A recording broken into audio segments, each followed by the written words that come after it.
Michael Chang. There aren't many moments in tennis when a 17-year-old kid shows up and shocks the whole world. But that's exactly what happened in 1989, when a 17-year-old Michael Chang shocked the tennis world to its core at the French Open. And I'm not just talking about his insane win, that was a shocker in itself as well. What I'm talking about is that guy, who was barely tall enough to be seen over the net, pulled off an underhand serve in the middle of a Grand Slam game. Some said it was a display of total disrespect, and others said it was pure genius. But Chang didn't care about the mixed views. That serve worked wonders for him, and he ended up winning the match too. All is well that ends well, right? It didn't end too well for him though. Because the authorities weren't happy at all with that serve. Even though the serve wasn't banned, it still sparked a massive debate about sportsmanship on court. All Chang did was remind the world that rules don't say you have to play predictable. John McEnroe.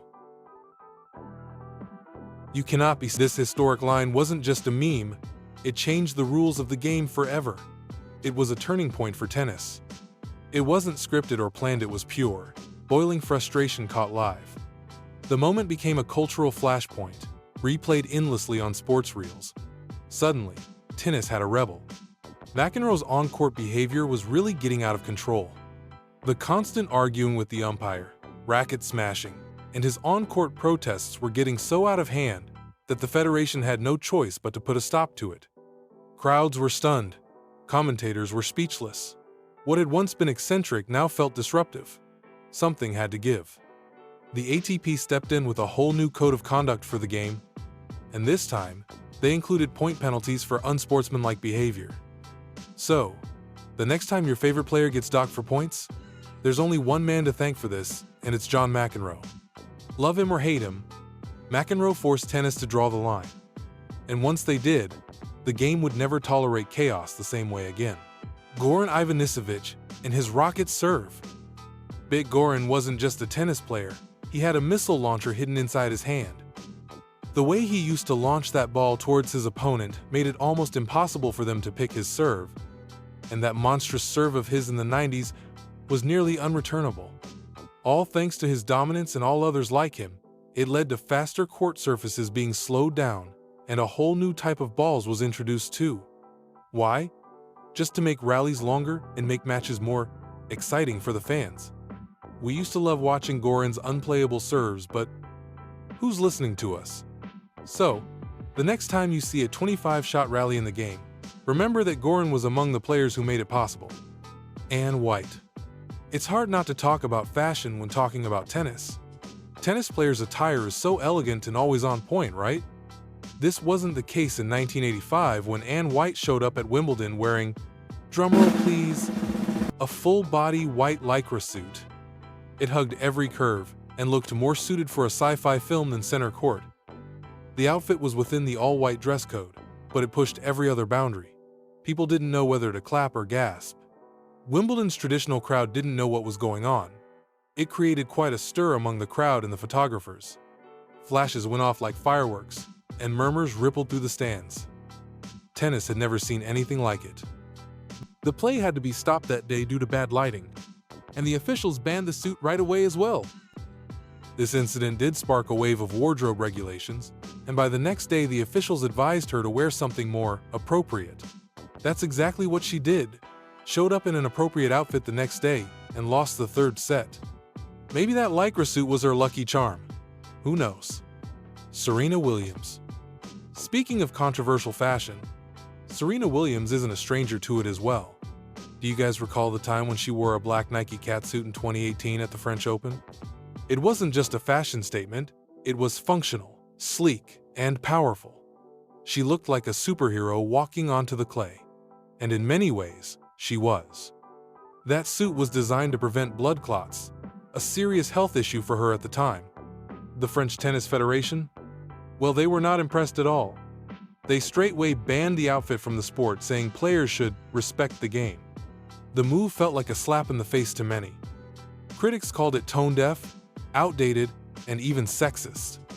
This did reignite a massive debate, and the decision got huge backlash from the fans and the media about policing women's attire.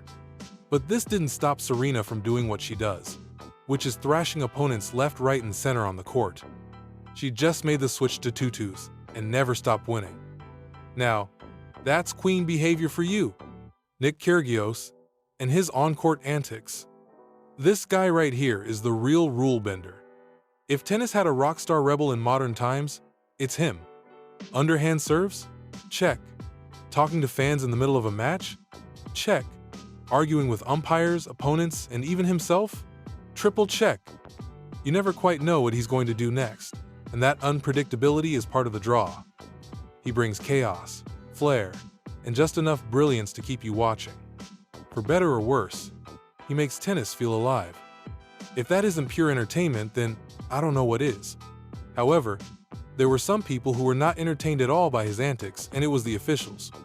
They ended up tightening the regulations on match conduct, fan interactions, and time violation. His time violations on court led to the enforcement of the 25-second shot clock. Suddenly, every second between points mattered more than ever. Players had to adjust, and the tempo of matches began to shift. But all I'm gonna say is, love him or hate him, this guy is changing the way tennis is played and watched. John Isner and Nicolas Mahut. This one will seriously blow your mind. When Isner and Mahut entered the Wimbledon court in 2010 to play against each other, they had no idea that they'd be rewriting tennis history that day. What started as a regular first-round match turned into an 11-hour and 5-minute marathon spread over 3 days. Yeah, you heard it right. That match went on for 11 hours?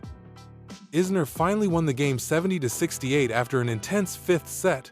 To make it a bit clear for you, that fifth set lasted 8 hours and 11 minutes.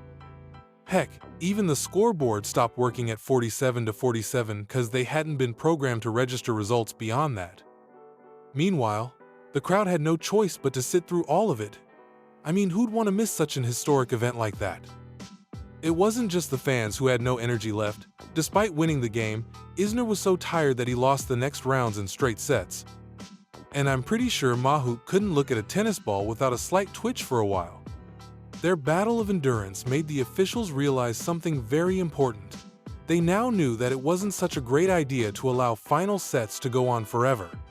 So, thanks to these guys, Wimbledon finally introduced a rule that'll prevent this kinda endurance test of players from happening ever again.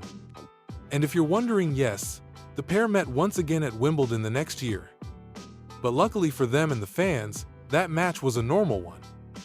Venus Williams. Serena's sister also makes the list, but for completely different reasons. Venus was a champion on the court, but she was a champion off the court as well. She's the one who decided to go up against the Wimbledon establishment over something that's just as important as a Grand Slam: equal pay. While she was busy collecting trophy after trophy, Venus noticed that for some reason men were getting bigger paychecks than women, even though they were playing the same tournament. This didn't sit right with her at all, and the kind of woman that she is, she decided it's time to take action. Venus entered the boardroom meeting hoping a bunch of nods and smiles would cut the deal for her. But no, it wasn't that easy. Venus then asked everyone in the room to close their eyes and delivered an emotional speech, asking all the members of the board to imagine their wives or daughters being paid less money just because they're women. But even this wasn't enough to crack the board, and we all know Venus isn't one to shy away from challenges. As her next move, she penned an open letter to the Times of London calling out the inequality in pay. Fast forward to 2007 and Wimbledon finally gave in, announcing equal prize money for both men and women. And rightly so, Venus was the first female champ to receive the equal paycheck. What started out as a simple request for the authorities ended up being a 2-year battle. Thanks to her, tennis players, both male and female, now stand on equal footing.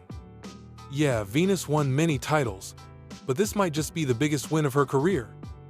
And there you have it, these were some of the legends of this game who changed tennis forever. Some did it in a good way and some not so good. If you enjoyed this, I'm going to be posting a lot more here. I would highly appreciate it if you subscribe. Thanks for watching and see you soon.